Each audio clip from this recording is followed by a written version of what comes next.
Lecture des paroles de Dieu Tout-Puissant, exposer les antéchrists.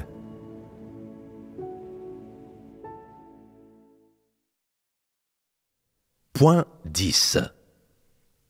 Ils méprisent la vérité, bafouent ouvertement les principes et ignorent les arrangements de la maison de Dieu. Partie 5. Avez-vous des exemples de cette manifestation qui consiste à falsifier et à interpréter les paroles de Dieu? Lors de la production de la 20e vidéo de l'album de la chorale, Dieu a donné l'instruction d'énumérer les Écritures une par une sur l'écran. À ce moment-là, certains frères et sœurs ont trouvé les Écritures trop longues et en ont supprimé quelques expressions. Plus tard, Dieu a découvert ce problème et l'a disséqué très sévèrement, disant que c'était un blasphème à l'encontre des paroles de Dieu. Quant aux paroles originales de Dieu inscrites dans la Bible, ce sont les paroles de Dieu, et elles ne doivent pas être modifiées par les gens. Et il en va de même pour les prophéties de certains prophètes. Ce sont également les paroles de Dieu. Elles sont inspirées par Dieu et elles ne doivent pas non plus être modifiées. À mon avis, bien que ces paroles ne soient pas écrites en langue originale et qu'il s'agisse de traduction, la signification du texte traduit s'est avérée globalement exacte au cours de nombreuses années de révision. Tu devrais reconnaître cela. De fait, ces paroles, si elles sont employées lors d'un échange habituel, n'ont pas besoin d'être rapportées dans leur intégralité. L'essentiel peut être transmis. Toutefois, les faits réels ne devraient pas être modifiés. Si l'on cite, il faut que les phrases originales soient extraites dans leur intégralité. Comment vous semble ce principe? Pourquoi le faire de cette façon? Certaines personnes disent « Tout ça, c'est du passé. Est-il nécessaire que nous soyons si sérieux ?» Non, il est question d'une attitude, d'un état d'esprit. Que ce soit dans le passé, au présent ou dans le futur, les paroles de Dieu sont les paroles de Dieu et ne devraient pas être assimilées aux paroles humaines. Les gens devraient traiter les paroles de Dieu avec une attitude rigoureuse. Après que la Bible a été traduite depuis le texte original dans diverses langues, certaines significations peuvent ne pas être précisément conformes à l'original, ou il pourrait y avoir des divergences dans une même phrase entre une traduction et le texte d'origine. Les traducteurs pourraient ajouter « note ceci, cela » ou ajouter entre parenthèses ou traduit par. Pensez-vous que les gens qui ont traduit les textes d'origine de la Bible croyaient tous en Dieu? Pas nécessairement. Ce n'étaient assurément pas des gens qui craignaient Dieu et s'éloignaient du mal. Alors comment ont-ils pu se charger de cette tâche avec tant de précision? Les non-croyants appellent cela du professionnalisme, mais ceux qui croient en Dieu devraient appeler cela avoir un cœur qui craint Dieu. Si tu n'as même pas un tel cœur qui craint Dieu, es-tu tout de même un croyant en Dieu? Il faut avoir une attitude pieuse à l'égard des paroles de Dieu. Et lors des réunions et lorsque tu échanges sur les paroles de Dieu, après les avoir lues, tu peux y inclure tes expériences personnelles, en parlant de tes propres connaissances et ce que tu as appris de ces expériences. Cependant, tu ne dois pas traiter les paroles de Dieu comme ton propre travail personnel et les interpréter comme tu l'entends. Les paroles de Dieu n'ont pas besoin que tu les expliques, et d'ailleurs, tu ne serais pas en mesure de le faire de manière claire et intelligible. Il est suffisant que tu aies un éclairage et une illumination ou une expérience mineure, mais essayer d'expliquer la vérité et d'utiliser ton explication pour permettre aux gens de comprendre les intentions de Dieu serait impossible. C'est une façon erronée de faire les choses. Par exemple, certains lisent dans les paroles de Dieu qu'il aime les gens honnêtes. Autrefois, Dieu a dit à l'homme « Que votre parole soit oui, oui, non, non. » Ce qu'on y ajoute vient du malin. Aujourd'hui, les paroles de Dieu appellent aussi les gens à être honnêtes. Alors, quelle devrait être la bonne attitude à adopter vis-à-vis des paroles de Dieu et de ses exigences? Cherche dans les paroles de Dieu. Dieu a dit « Que votre parole soit oui, oui, non, non. » Alors, comment ceux qui sont honnêtes aux yeux de Dieu se comportent-ils au juste? Comment parlent les gens honnêtes? Comment agissent-ils? Comment abordent-ils leurs devoirs?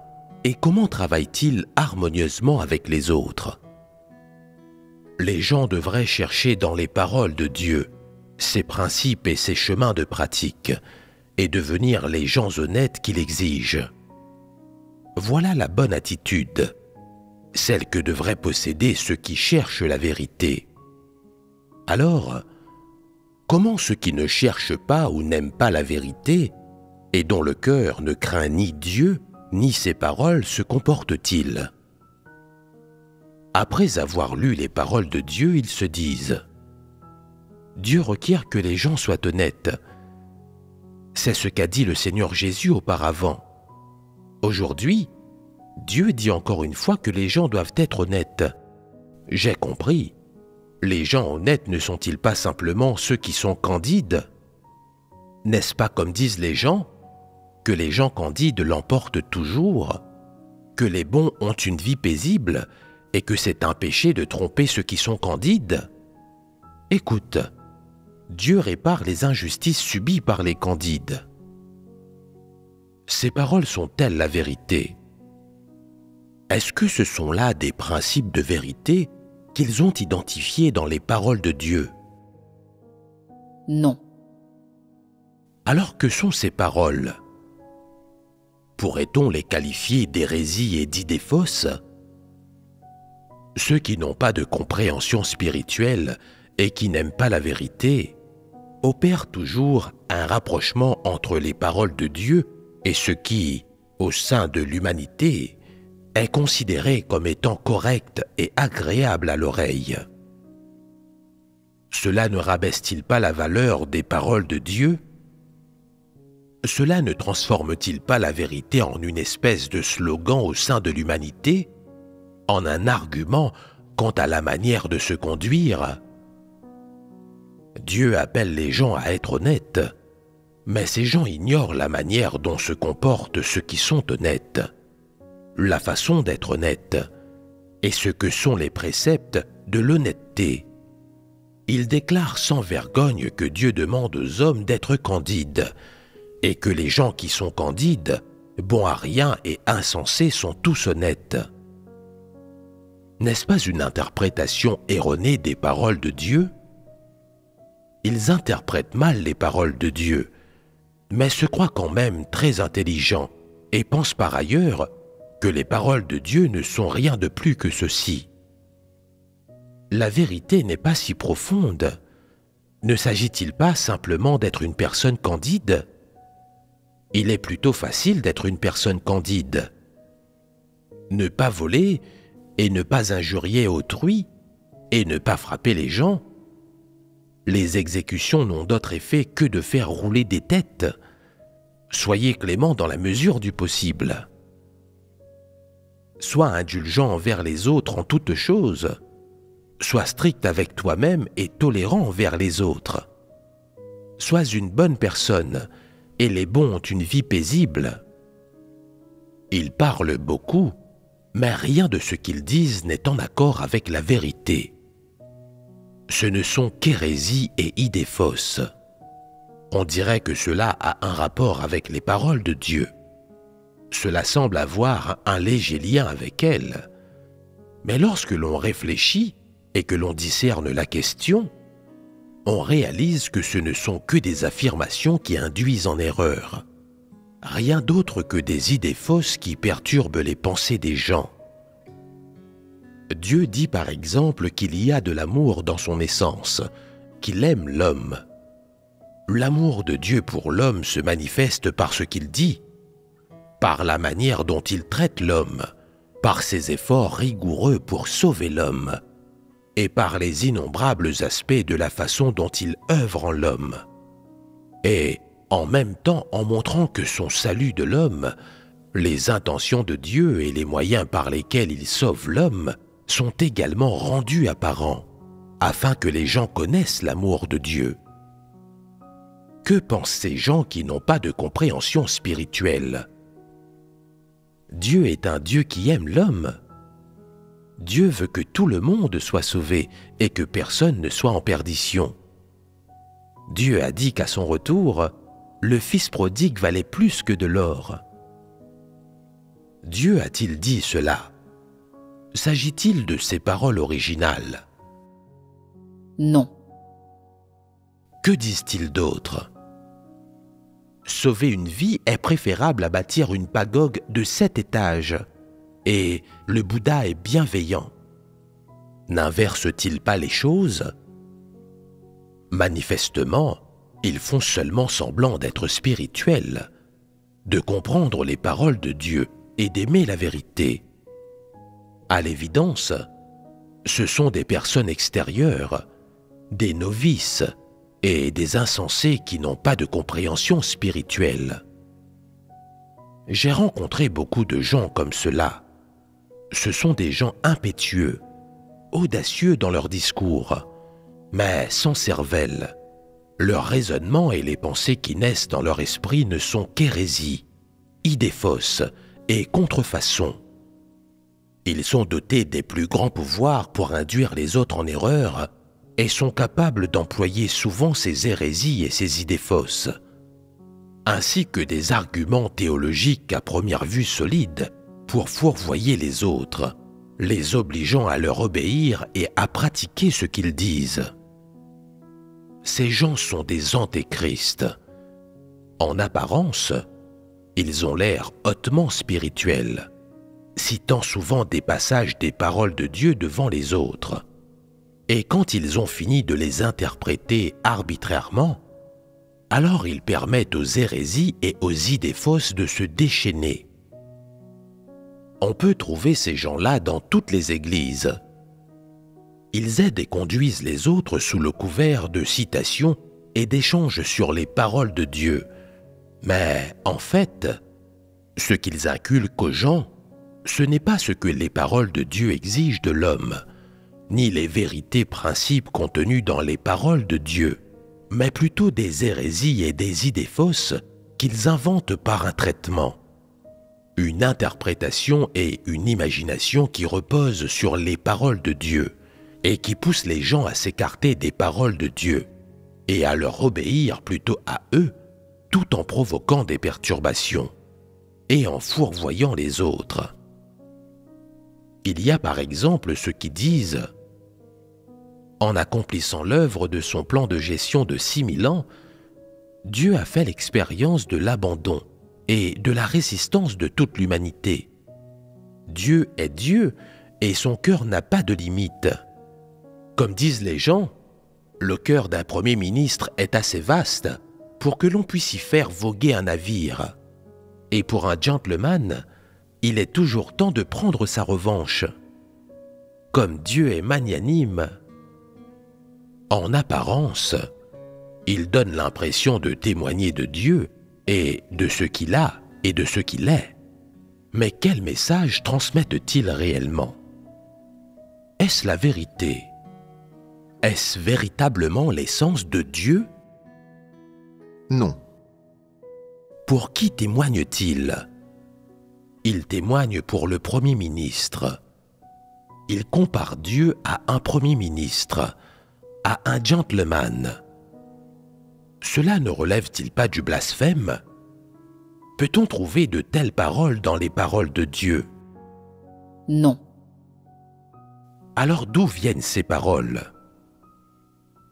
De Satan. Non seulement les antéchrists ne témoignent pas de Dieu, mais ils déforment aussi les faits et blasphèment contre Dieu, induisant souvent en erreur ceux qui n'ont pas de fondement, à qui il manque une vraie foi en Dieu et qui sont incapables de comprendre la vérité. Ces gens-là sont de petite stature, ils n'ont pas de fondement ni la capacité d'appréhender la vérité, et ils sont donc fourvoyés par ces hérésies et ces idées fausses. Les antéchrists traitent les hérésies et les idées fausses comme des dictons spirituels. Et ils disent à propos de l'amour de Dieu la chose suivante. Dieu veut que tout le monde soit sauvé et que personne ne soit en perdition. Quand ils parlent de ce que Dieu exige de l'homme, ils disent aussi la chose suivante. Les bons ont une vie paisible. Et au sujet de Dieu qui ne se souvient pas des transgressions des hommes et leur offre une chance de se repentir, ils disent « Les exécutions n'ont d'autre effet que de faire rouler des têtes. Soyez cléments dans la mesure du possible. » Peut-on trouver de telles paroles dans les paroles de Dieu? Pourquoi est-ce que je me mets tellement en colère dès que j'entends ces paroles? Pourquoi m'agace-t-elle autant? Pourquoi en suis-je aussi irrité?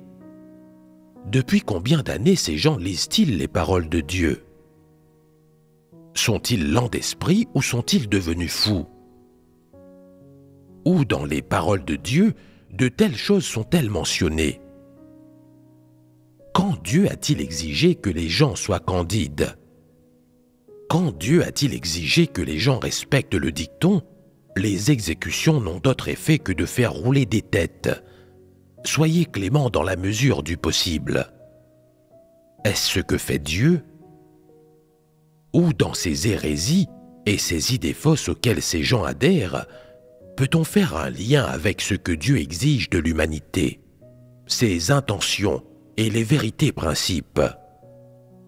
Il n'y a absolument aucun lien entre les deux. Par exemple, Dieu permet aux gens d'avoir des idéaux, des volontés, des poursuites. Mais voilà ce que les antéchrists disent. Dieu nous encourage à avoir des poursuites. Il y a un dicton qui exprime bien cela. Un soldat qui ne veut pas être général est un mauvais soldat. Cette expression est une sorte de mode sociétal, un point de vue sociétal. Est-il approprié de l'utiliser dans la maison de Dieu? Est-ce utile? À quelle parole de Dieu cette affirmation se conforme-t-elle? A-t-elle un lien avec les paroles de Dieu? Alors pourquoi les antéchrists disent-ils cela? Leur visée en disant cela est de donner aux gens le sentiment profond qu'ils sont très spirituels, qu'ils ont une compréhension des paroles de Dieu et un éclairage à travers elles, qu'ils ont la capacité de comprendre la vérité et qu'ils ne sont pas des gens ordinaires et ignorants. Mais cela accomplit-il leur objectif escompté? En entendant ces paroles, ressentez-vous de l'approbation ou de la répulsion dans vos cœurs? De la répulsion. En quoi cela vous fait-il ressentir de la répulsion? Les antéchrists relient les fausses idées de Satan avec les paroles de Dieu en les interprétant de travers. Toutes les paroles qu'ils prononcent sont dénuées de compréhension spirituelle. Les antéchrists ne prononcent que des paroles qui reflètent un manque de compréhension spirituelle, provoquant le dégoût et l'aversion chez les gens lorsqu'ils les entendent. Ils ne comprennent assurément pas les paroles de Dieu, ne peuvent pas les saisir et n'ont pas le calibre et la capacité pour comprendre les paroles de Dieu. Pourtant, ils font mine de les comprendre et les interprètent pour les autres de manière éhontée, prononçant des paroles d'amateurs, dénuées de pertinence, qui dégoûtent les gens, qui n'offrent aucune édification et qui, au contraire, trouble les pensées des gens. Cela est réellement détestable. Que devriez-vous faire quand vous rencontrez de telles personnes? Nous devons disséquer les éléments fallacieux de ce qu'ils disent. Comment devriez-vous vous y prendre pour faire cela? En vérité, c'est plutôt simple. Tu leur dis, « Ta compréhension des paroles de Dieu après les avoir lues me semble assez faible. » Ils répondent, « Je ne crois pas, j'ai l'impression qu'elle est bonne. » Tu dis, « Tu penses qu'elle est bonne quoi qu'il advienne? Alors selon ton raisonnement, cela signifie-t-il que les paroles de Dieu sont équivalentes aux hérésies et aux fausses idées humaines? Si tu es d'accord avec ces hérésies et ces fausses idées, alors pourquoi lis-tu donc les paroles de Dieu? Tu n'as pas besoin de les lire. Tu as là un sérieux problème. À présent, tu traites les paroles de Dieu comme la philosophie humaine malveillante des relations mondaines, comme les méthodes pour gérer les choses et comme les points de vue de l'humanité malveillante. De ton point de vue, les gens honnêtes dont Dieu parle sont exactement les mêmes que les gens candides, les grands idiots et les simples d'esprit.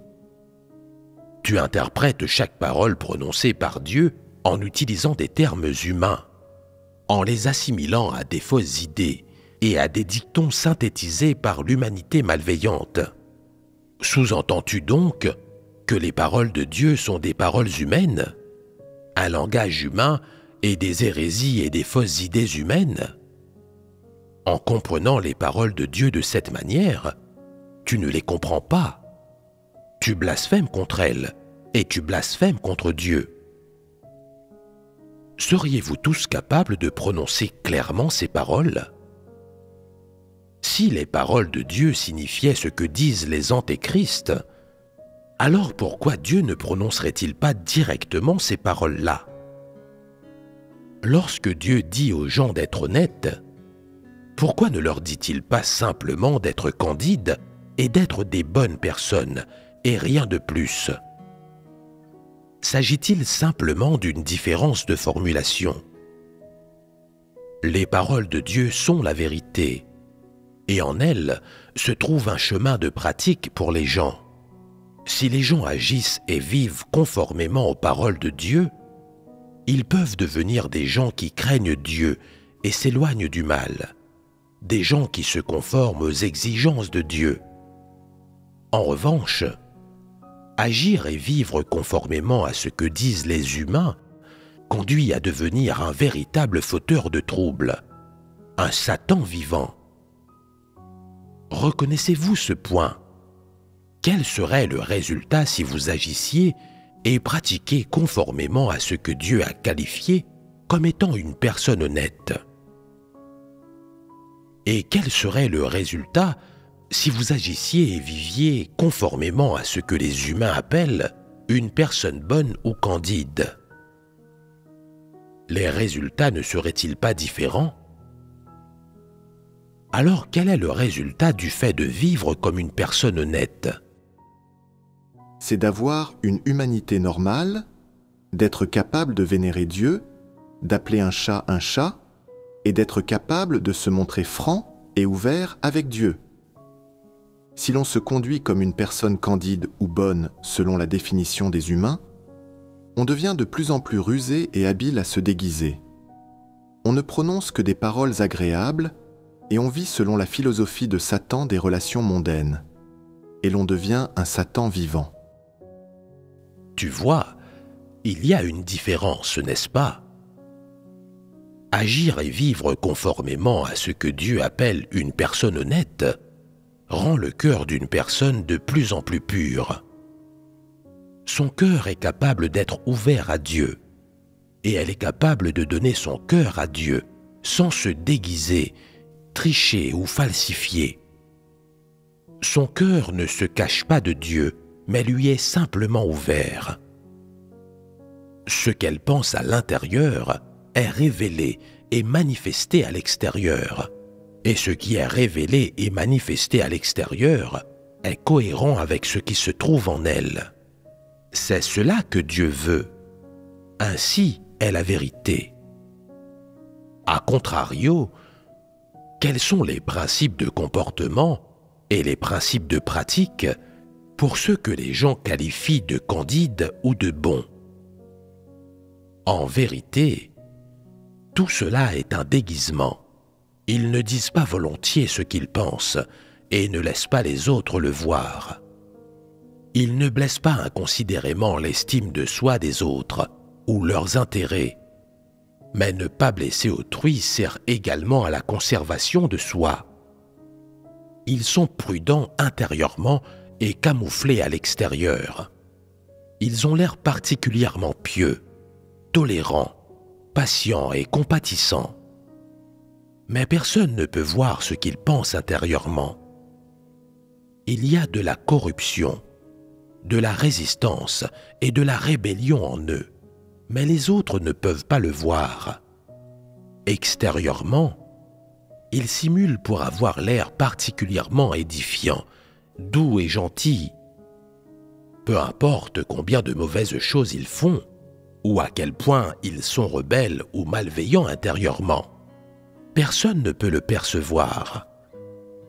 En apparence, ils sont également bien disposés à aider les autres et à donner aux nécessiteux, toujours prêts à réagir, un véritable Lefeng vivant. Ils sourient et montrent toujours aux autres leur meilleur visage à tout moment, et peu importe combien de larmes ils ont versées en privé, ils arborent toujours un sourire face aux autres, de sorte que les gens se sentent édifiés. N'est-ce pas là ce que les gens appellent une bonne personne? Si l'on compare cette bonne personne à une personne honnête, laquelle est positive? Laquelle possède la vérité et réalité? Les gens honnêtes possèdent la vérité et réalité, sont aimés de Dieu et remplissent les critères de Dieu comme il l'exige, tandis que les gens bons et candides ne les remplissent pas.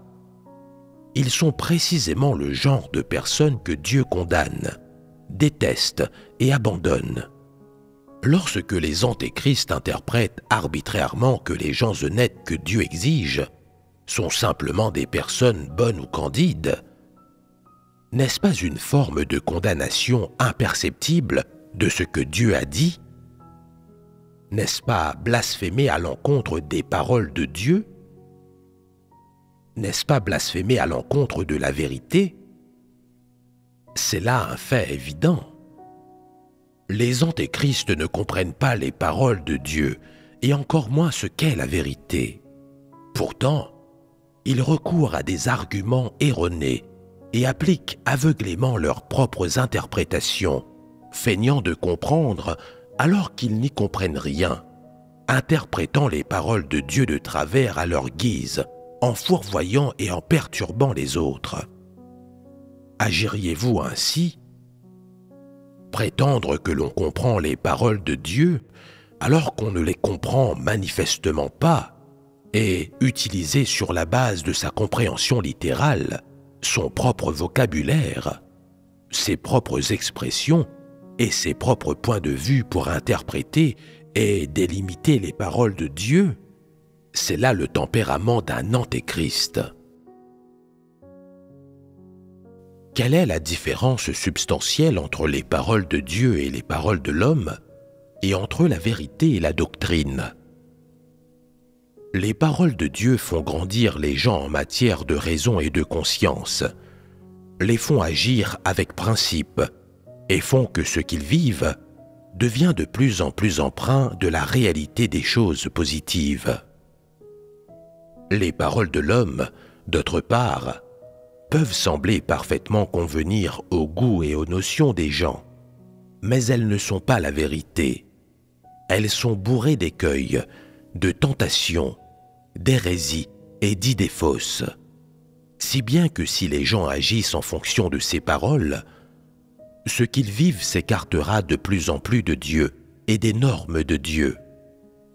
Plus grave encore, la manière de vivre des gens deviendra de plus en plus maléfique est semblable à Satan. Quand les gens vivent et agissent entièrement selon les hérésies et les idées fausses de l'homme, quand ils adhèrent complètement à ses arguments, ils vivent comme Satan. Or, vivre comme Satan n'implique-t-il pas que ce sont des Satans? Ils ont donc réussi à devenir des Satans vivants. Certains disent « Je n'y crois pas. Je veux juste être une personne candide qui est appréciée par les autres. Je veux être une personne que la plupart des gens trouvent gentille. Ensuite, je verrai bien si je fais ou non les délices de Dieu. » Si tu ne crois pas ce que Dieu dit, va voir et regarde si ses paroles sont la vérité, ou si les notions de l'homme sont la vérité. Voilà en substance la différence entre les paroles de Dieu et les paroles de l'homme. C'est la distinction essentielle entre la vérité et les hérésies et idées fausses. Qu'importe à quel point les hérésies et les idées fausses de l'homme semblent correspondre au goût des gens, elles ne pourront jamais devenir leur vie. Dans le même temps, qu'importe à quel point les paroles de Dieu paraissent simples, vernaculaires, en décalage avec les notions des gens, leur essence est la vérité. Et si ce que font et vivent les hommes est en accord avec les principes des paroles de Dieu, un jour, ils finiront par devenir des êtres créés authentiques et qualifiés, et seront capables de craindre Dieu et de s'éloigner du mal. À l'inverse, si les gens ne pratiquent pas conformément aux paroles de Dieu et n'agissent pas conformément aux exigences de Dieu, ils ne peuvent pas devenir des êtres créés et qualifiés. Leurs actions et le chemin qu'ils arpentent seront uniquement détestés et abandonnés par Dieu. C'est un fait. À travers cet échange, avez-vous une compréhension ou une conception nouvelle des paroles de Dieu? Que sont les paroles de Dieu? Elles sont la vérité, le chemin et la vie. Il n'y a là pas de fausseté. Seuls les antéchrists, ceux qui ont une aversion inhérente envers les choses positives et les haïssent, traitent les paroles de Dieu avec mépris, ne considèrent pas les paroles de Dieu comme la vérité, et nient le fait que les paroles de Dieu sont la vérité, le chemin et la vie. Ils n'accepteront jamais les paroles de Dieu comme leur vie. Ils forment une catégorie de personnes qui ne peuvent pas être sauvées. Après un échange comme celui-ci, certains comprennent que ces manifestations équivalent à une falsification et à une interprétation arbitraire des paroles de Dieu et sont des manifestations d'antéchrist. Diriez-vous que cela inclut ceux qui organisent les paroles de Dieu? Oui? Est-ce le cas? Que signifie falsifier? Cela veut dire supprimer ou ajouter arbitrairement quelque chose, changeant la signification originale des paroles de Dieu. C'est cela, la falsification. Si ces paroles sont organisées selon les principes, alors ce n'est pas de la falsification. C'est juste. C'est cela qu'il vous faut comprendre. Avec cette compréhension, vous n'aurez aucune inquiétude lorsque vous organiserez les paroles de Dieu, n'est-ce pas? Êtes-vous désormais capable de saisir adéquatement les principes? Quand il vous est demandé d'organiser, ce n'est pas une invitation à falsifier. Il y a aussi ceux qui font du travail de traduction. Il est demandé à ces personnes de traduire directement les paroles de Dieu et de traduire la signification originale des paroles de Dieu et les paroles de Dieu lui-même dans une autre langue, pas d'interpréter les paroles de Dieu en traduisant. tu n'es pas qualifié pour interpréter, et tu dois être attentif et prudent à ce sujet. Bien saisir ces principes, comprendre ce qui constitue ou non une falsification. Saisis bien ces principes, et il sera difficile de faire de telles erreurs. Si tu ne comprends pas ces principes et que tu veux toujours ajouter du sens ou le modifier pendant que tu organises, que tu as toujours le sentiment que la manière dont Dieu dit ceci n'est pas vraiment idéale, ou que la manière dont il dit cela semble incorrecte, en te disant que cela devrait être exprimé d'une certaine manière, ce genre de pensées te rendront susceptible de commettre l'erreur de la falsification. Quant aux traducteurs qui disent « Je sais ce que cette phrase des paroles de Dieu signifie, alors je vais traduire selon cette signification. » Une fois que c'est traduit, le lecteur la comprendra. Un point c'est tout, n'est-ce pas? Il n'y aura nul besoin de chercher ou de lire en priant. Il comprendra directement et recevra l'éclairage et la lumière. N'est-ce pas là une erreur? Cela viole les principes. C'est interpréter arbitrairement les paroles de Dieu. En résumé, il ne faut jamais considérer les paroles de Dieu comme on considère des paroles humaines, comme un roman, les écrits d'une personne célèbre ou quelque chose qui a trait au discours universitaire. En plus de ne pas les falsifier ou les interpréter arbitrairement, il faut aborder les paroles de Dieu avec une attitude consistant à chercher, à accepter et à se soumettre lorsque l'on les mange, les boit et les lit en priant. Ce n'est qu'alors que l'on peut voir la vérité, comprendre les intentions de Dieu, trouver le chemin de pratique dans les paroles de Dieu et résoudre ses tempéraments corrompus et les diverses difficultés rencontrées en faisant son devoir et dans la vie. Atteindre ce résultat prouve que ton attitude envers les paroles de Dieu est correcte. Notre échange sur la première manifestation des antéchrists de leur mépris des paroles de Dieu, à savoir qu'ils falsifient et interprètent arbitrairement les paroles de Dieu, s'achève sur ce point.